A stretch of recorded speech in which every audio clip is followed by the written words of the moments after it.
તમારા બાળકોને સંસ્કાર આપો. અને એટલા માટે ત્રીજો મુદ્દો બાલ્ય અવસ્થાનો બહુ અગત્યનો છે. પહેલો આપણે કયો? માતાનો વાલ ભર્યો ખોડો.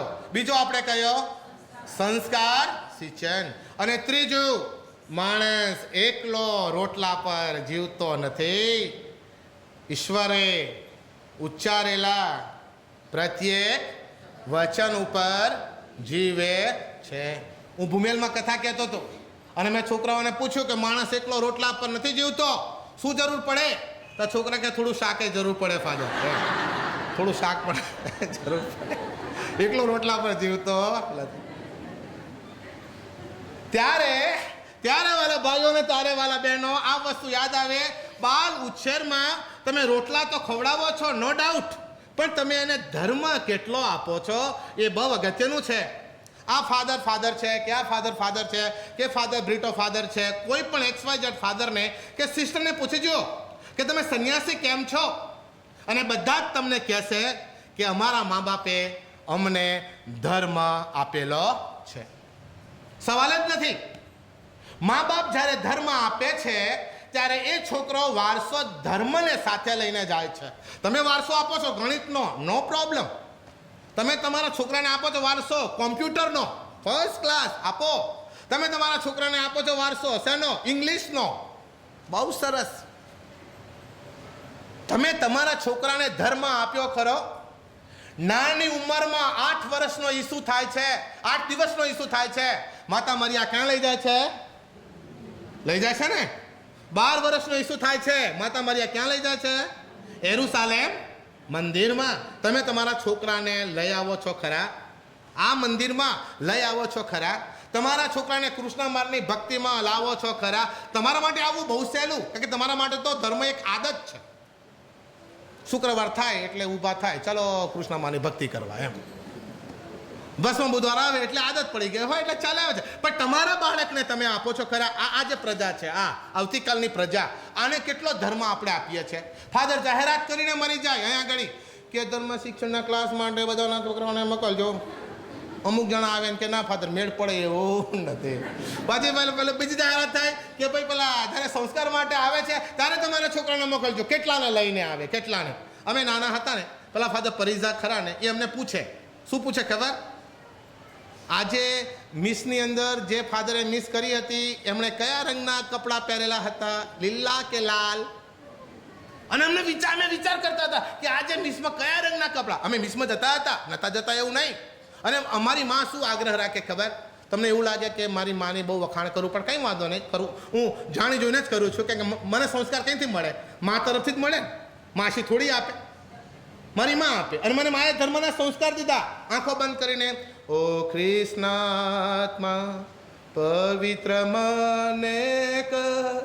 તમે બેઠો જોઉં ગા શું ગાતા હશે, શું ગાય છે? પણ એ માએ સંસ્કાર આપ્યા એટલે શરમ નથી લાગતી ભજન ગાતા, એટલે તમને ગૌરવતા શરમ નથી લાગતી. 2 ધડક હું ભજન ભગવાનના ગાઉં છું. વારસો છે તો કૂવામાં હોય તો અવાડામાં આવે. તમારામાં ભક્તિ હોવી જોઈએ વાલા બહેનો, વાલા ભાઈઓ. અને તમારામાં ભક્તિ હોય તો તમારી જે પ્રજા આવશે એ પણ ભક્તિવાળી થશે, એમ. અને જો માણસને નરો રોટલો નહીં આપવાનો, છોકરાઓને નરો રોટલો નહીં આપવાનો. બધા એમ કે ફાધર તમારા છોકરાઓ કેમ આંખો બંધ કરીને પ્રાર્થના કરે? હું એમને તીંદુકા શીખવું જ છું. હું બાપ છું, માં છું. બેટા પ્રાર્થના કરીએ, આંખો બંધ કરીને પ્રાર્થના કરીએ. આપો, લે બેટા તું આ અગરબત્તી સળગાવ, કે લે બેટા આ મીણબત્તી સળગાવ. નાનો છોકરો મીણબત્તી સળગાવશે. નાનો છોકરો છે ને એ પ્રાર્થના કરશે. એની અંદર શું? પ્રભુનું તત્વ વધશે. આ સુખદેવભાઈની વાત કરું, એમને નાની છોકરી છે પિનકી. હજુ તો એ બોલતા ના થઈ, એ પેલા બાપ કરતા શીખી. બાપમાં સમજો કે ના સમજો? હા, ચલો ઈસુ બાપ કરો, ઈસુ બાપ, ઈસુ બાપ. આપણો તો ઈસુ બાપ કરતા પેલા ટીવી ચાલુ કરતા શીખી ગઈ હોય. પછી એની પાસેથી સંસ્કારની અપેક્ષાની વાત જ ક્યાં રહી? એ પેલી ઐશ્વર્યાને જોતી હોય. નહીં સમજ્યા? એ મરિયમ માતાને જોવે નહીં.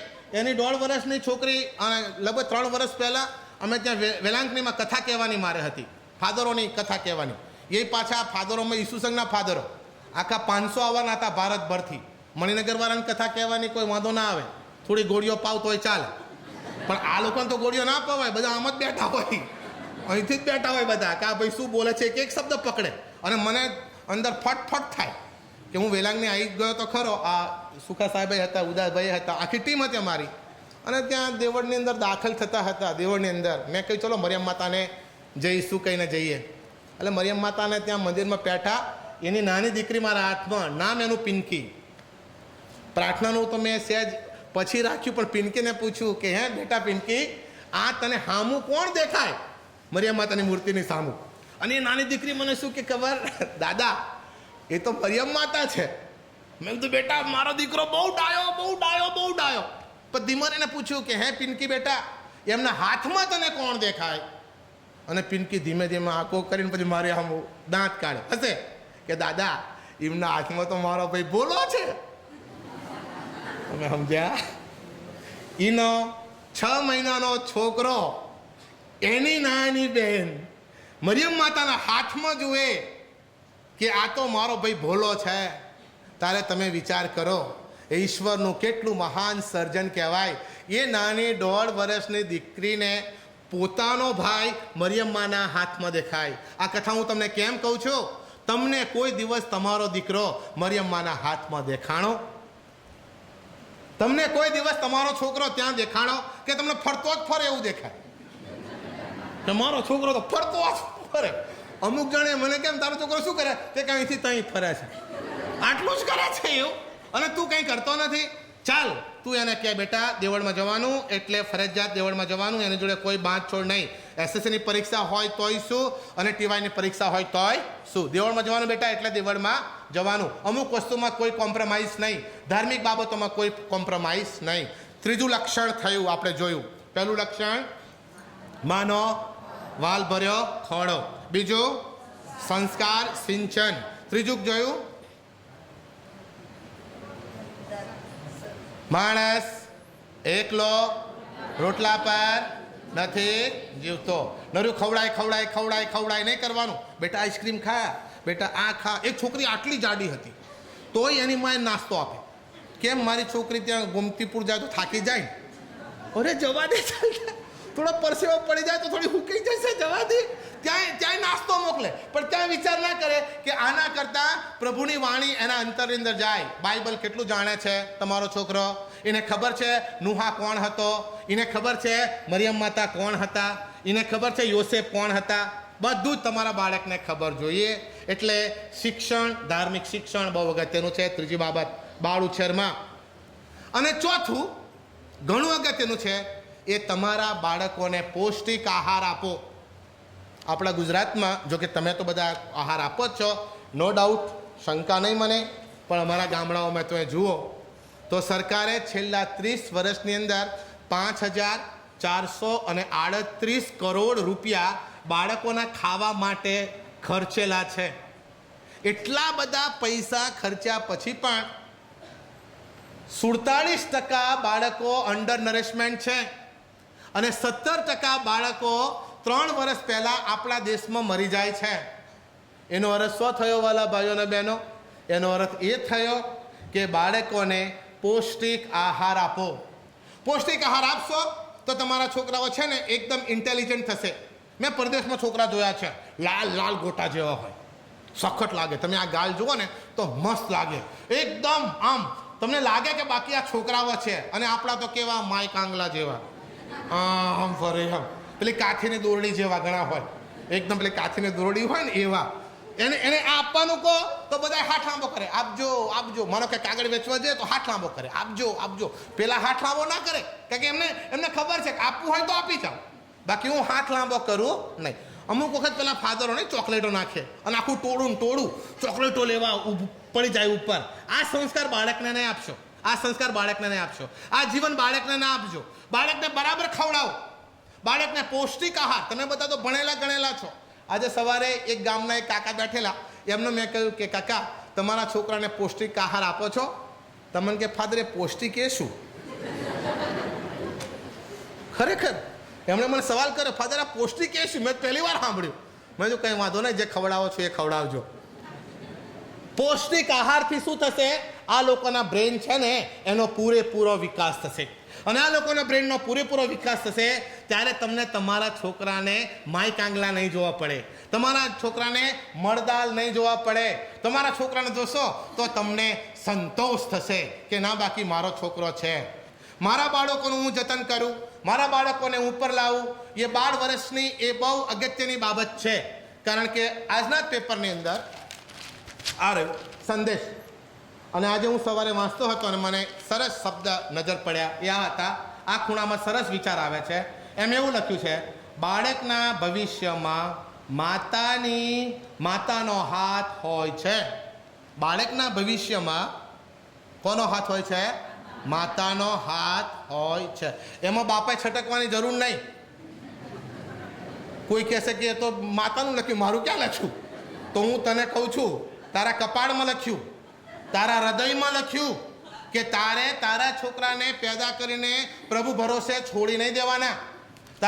તારી પવિત્ર ફરજ બને છે. કારણ કે એક છોકરો જ્યારે મોટો થશે, એ જ્યારે સભાન થશે, અત્યારે મને મારા બાપાનું ગૌરવ છે. એમ આનો હું દીકરો છું, એનું મને ગૌરવ છે. કેમ? કારણ કે એ બાપે મારા માટે કંઈક કરેલું છે. એ બાપે મારા માટે કશું જ ના કરેલું હોત તો મને અત્યારે વસવસો આવત. વડોદરામાં એક જગ્યા છે, ત્યાં એક જોડો મને કે ફાધર તમારી પાસે બંદૂક છે? તો મેં કીધું શું કામ છે? તો કે બસ ભડાકા કરવા છે. તો શું કરો ભડાકા કરવા છે? તો કે બસ મારા બાપાને ભડાકા કરવા છે. તારા બાપાને શું કરો ભડાકા કરે? તારા બાપાને મારે 10 વર્ષ થઈ ગયા. તો કે એટલે જ ભડાકા કરવા છે. પણ ક્યાં ભડાકા કરવા છે? તો કે કબર પીને ભડાકા કરવા છે. પછી મને ખબર પડી કે થોડું પીને આવેલો હતો એટલે ભડાકાની વાત કરતો હતો. પણ પછી મને સમજાયું, એ રડવા માંડ્યો, થર રડવા માંડ્યો. મને કે ફાધર, એ બાપ મારી માને વિધવા કરી અને અકાળે મરી ગયો. એ બાપને મને બિલકુલ મારા હૃદયમાં બિલકુલ પ્રેમ નથી. કારણ કે એ બાપે મારી માને વિધવા બનાવી અને રોડ પર છૂટી મૂકી. એ તો ધન્ય મારી માને કે મારી માએ અમને બધાને મોટા કર્યા. આ બહુ મોટા કુટુંબના પ્રશ્નોવાળા ભાઈઓ ક્યારે ઊભા થાય? જ્યારે આપણે એ ધર્મ ચૂકી જઈએ ત્યારે.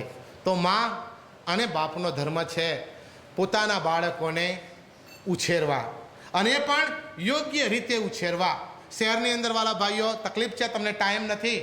ટાઈમ ના હોય તો કાઢો. કારણ કે તમે જો ટાઈમ નહીં કાઢો તો તમારું ભવિષ્ય ધૂંધળું છે. તમારા બાળકો માટે ટાઈમ કાઢો. અને એ બાળકો, હું તમને કહું, તમે જે કહેશો એ કરશે. ખબર છે કેમ? કે એ બાળકો તમારા છે, તમારું લોહી છે, તમારી લાગણી છે. પ્રભુની આગળ, ઈશ્વરની આગળ જે બાળકો તમને આપ્યા છે એ બદલ આંખો બંધ કરીને આભાર માનો. આજે પ્રભુ, થેન્ક યુ સો મચ આ બાળકો માટે. ગમે તેવા હોય પણ એ તમારા બાળકો છે, એમનો આભાર માનો. ખરેખર તમે લાયક ન હતા તો પણ પ્રભુએ કૃપા કરીને બાળકોને તમને આપ્યા છે. સાચા હૃદયથી પ્રભુની આગળ એમનો આભાર માનો. અને જે બાળકો છે પોતાના પપ્પા મમ્મીના માટે પ્રાર્થના કરો. અને કથાની પૂર્ણાહુતિ આપણે ભગવાનની આરતી ગાઈને કરીએ છીએ. જે તમારું કાગળ છે એમાં છેલ્લું ભજન આપણે ગાઈએ. ઉતારો આરતી માર